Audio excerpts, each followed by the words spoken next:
Vamos lá, vamos começando essa edição de 9 de fevereiro. Aqui comigo no estúdio, Leonardo Sakamoto. Léo, sempre bom.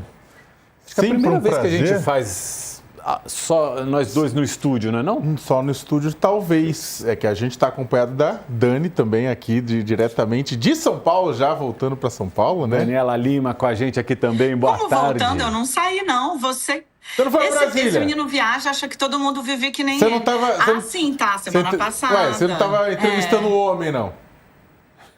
Tá, verdade. Não, achei que estivesse falando do seu carnaval na rua, fora de casa e tal. Nada, no final de semana eu trabalhei aqui no UOL, apresentei os programas no final de semana, assim, né? Foi carnaval limitado, mas boa tarde pra Dani, boa tarde pro Mauro, boa tarde pra todo mundo que acompanha o UOL News. Boa tarde, Dani. A Dani, assim, primeiro a gente pergunta onde você está, Daniela Lima, aí ela responde, hoje está em São Paulo. Não sou só eu? Não é? Tudo Muito bem, bom, gente. Boa tarde para você, boa tarde para o nosso público. Vamos embora, começou o All News. Vamos lá, eu acho que o principal assunto agora da tarde aí é o anúncio do presidente da Câmara dos Deputados, Hugo Motta, que encaminhou para a Comissão de Constituição e Justiça a proposta de emenda à Constituição que reduz a jornada de trabalho no regime 6x1. Essa PEC foi apresentada pela deputada Érica Hilton, do PSOL de São Paulo. Segundo o presidente da Câmara, Hugo Motta, após a análise na CCJ, vai ainda ser criada uma comissão especial para discutir esse tema de forma ampla. A ideia é ouvir diferentes setores, com equilíbrio e responsabilidade, nas palavras de Hugo Motta, com o objetivo de entregar a melhor lei para os brasileiros, disse ele numa publicação nas redes sociais. Essa proposta da deputada Érica Hilton vai ser juntada a uma outra semelhante do deputado Reginaldo Lopes, que é do PT de Minas Gerais. E justamente o deputado Reginaldo Lopes está aqui conosco para conversar sobre a PEC do regime 6x1. Deputado, boa tarde, obrigado por estar aqui com a gente no All News. Boa tarde, eu que agradeço o convite. Dani, Léo, boa tarde. Deputado, quais são as semelhanças e as diferenças do seu texto e do texto da deputada Érica Hilton? Então, eu apresentei em 2019. O Brasil tinha muito desempregados, não vivia essa realidade de pleno emprego, mas tem uma semelhança. Continuamos com 14 milhões de brasileiros informais. São trabalhadores que querem trabalhar, mas também querem tempo livre para viver. Então, hoje é um contexto diferente. Se passaram 6 anos e em 2019 eu queria uma transição de 10 anos, uma redução de 44 horas para 36. Praticamente a cada ano, 1 hora de redução na jornada de trabalho e colocando fim na escala 6x1. Essa é um pouco da diferença. A deputada Érica Hilton propõe 36 horas e uma jornada 4x3. Mas é bom lembrar que no final de 25, em dezembro, numa reunião no Palácio do Planalto, nós praticamente fizemos uma unificação de posições. Os autores, deputada Érica Hilton, Paim, senador Paim, deputada Daiane e eu, juntamente com a área política do Palácio, Gleice Hoffmann, Sidônio, Boulos e o ministro do Trabalho, Marinho, nós fechamos uma posição e unificamos a posição de quem lidera no parlamento com a posição do governo do presidente Lula, ou seja, uma redução para 40 horas e o fim da jornada 6x2, combinando a jornada 5x2, ou seja, 5 dias de trabalho, 2 de descanso, permitindo outras combinações. Deputado, boa tarde, Sakamoto aqui, obrigado aqui pela presença. A gente tem visto no parlamento, vai conversar com os deputados, inclusive da oposição, e é claro que num ano eleitoral poucas pessoas são contra aprovar um projeto popular como este, seria equivalente a votar contra a isenção de quem ganha até R$5.000 do imposto de renda. Então, e o governo, inclusive, considera isso, Eu conversei com ministros, tudo, eles consideram que há essa onda favorável, para a votação. Contudo, o pessoal já começa a falar, não, a gente concorda com a 5x2, desde que as pessoas trabalhem tanto quanto trabalhavam na 6x1. Ou seja, mantendo as 44 horas semanais que hoje estão na Constituição e que o governo tenta baixar. O senhor acredita que isso pode vir a acontecer na votação, que baixe para 5-2, mas mantendo essa jornada de 44, ou uma redução para 36 ou 40 é o mais provável? Não, o mais provável é uma redução de 44 para 40, o que tem mais resistência ao fim da escala 6x1. Eu abri agora a 31ª agenda da CNI, Agenda Legislativa da Indústria. Eu fiz até um apelo, que a indústria sempre é a vanguarda de grandes mudanças e, de fato, a indústria é a locomotiva de todos os setores econômicos. E o Brasil, um país, uma nação, não vive sem indústria. Fiz um apelo que a indústria, que já trabalha 90%, 5x2, a média da jornada é 39,2 horas, que deveria liderar esse movimento e mostrar para todos os setores econômicos que isso é fundamental para o pacto civilizatório. Nós estamos vivendo, pós-pandemia, uma pandemia de saúde mental. O trabalhador está pedindo direito a descanso. O trabalhador precisa de mais um dia de descanso. Eu estive em São Paulo com sindicatos que tinham resistência do comércio e do serviço, e eles chegaram à conclusão, a ampla maioria dos sindicatos do estado de São Paulo, que é melhor acabar com a escala 6x1.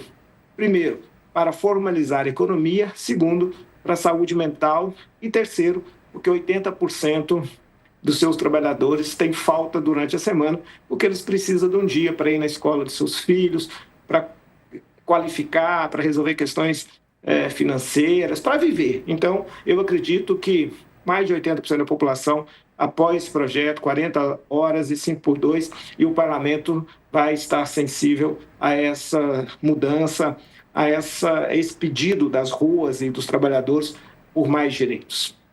Dani. Deputado, obrigada pela participação aqui no UOL News. Eu queria entender qual é o prazo que o senhor vê aí no cronograma do presidente da Câmara para poder avançar com o debate da escala 6x1.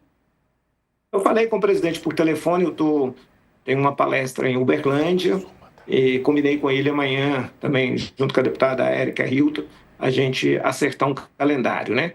Agora, o presidente da CCJ deve nomear um relator, vamos aprovar a admissibilidade, e aí será criada a comissão especial.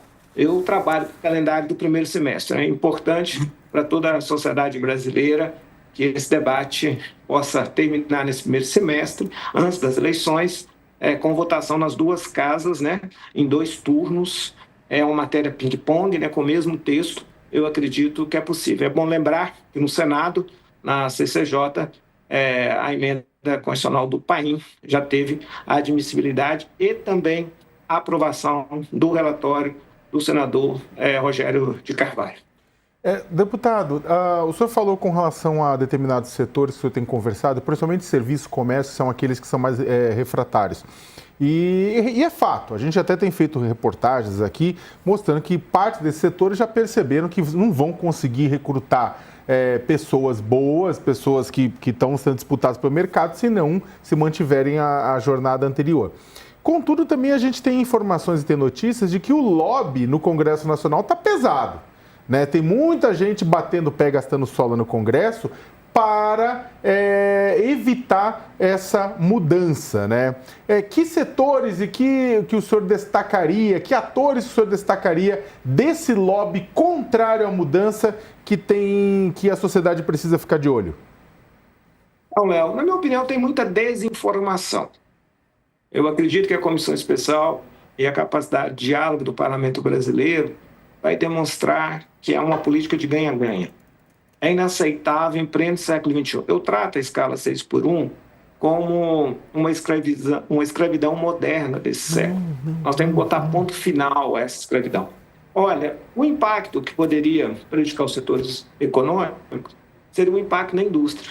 E a indústria, ela vai viver agora um ganho de produtividade, de competitividade, por causa da inteligência artificial. Mais de 95% da indústria já tem inteligência artificial embarcada nas máquinas e tem agora a generativa, tem muita eficiência. A reforma tributária sobre consumo vai trazer de 8% a 20% de ganho de produtividade Então, não justifica dizer que vai aumentar custo e que a indústria brasileira não será competitiva. Não é verdade. Nós não vamos cobrar imposto de investimentos, nós não vamos cobrar imposto na exportação, nós demos simetria à indústria brasileira com a indústria estrangeira, não cobra na exportação e cobra na importação, simetria tributária. Portanto, não justifica a indústria não liderar esse processo.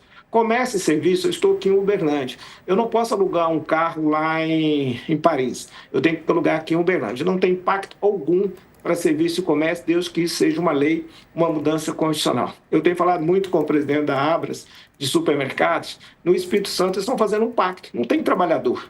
Então, todo mundo fecha no domingo, vamos fazer contratação 5x2. É isso. É só ter uma legislação para todos, a mesma concorrência, o mesmo custo, não tem impacto econômico e nem concorrência desleal. Portanto, é uma opção. Que país nós queremos? Nós queremos um país onde os trabalhadores estejam adoecidos ou queremos um país onde o trabalhador ele contribui de maneira produtiva, com saúde, com qualidade de vida, e o resultado disso é uma política que todos ganham. Então, tem resistência, mas vai ter muito diálogo e muita convergência. O senhor falou, deputado, que o novo regime, né, o 5x2, ele pode trazer uma maior formalização para o mercado de trabalho. Em que sentido que isso pode acontecer? O Brasil tem pleno emprego, mas tem quase 15 milhões de trabalhadores que estão dizendo para o mercado formal: nessa escala e nessa jornada eu não trabalho. Eu vou vender o meu tempo livre. Esse movimento aconteceu muito na Europa, que é desocupação. Então, eu sempre falo com os setores produtivos, chama para uma entrevista. Setor de comércio, estão reclamando, supermercados. Propõe uma escala 5x2 e outra 6x1. Propõe uma jornada de 40 horas e outra de 60, de 44. Ou seja, e vamos fazer uma pesquisa quase empírica, e a verdade é o seguinte: tem trabalhadores que propõem a jornada de 40 e 5x2. Ninguém toma posse numa jornada 6x1. Então, você tem aí um conjunto de trabalhadores na informalidade também por causa desse jornada de trabalho e escala de trabalho.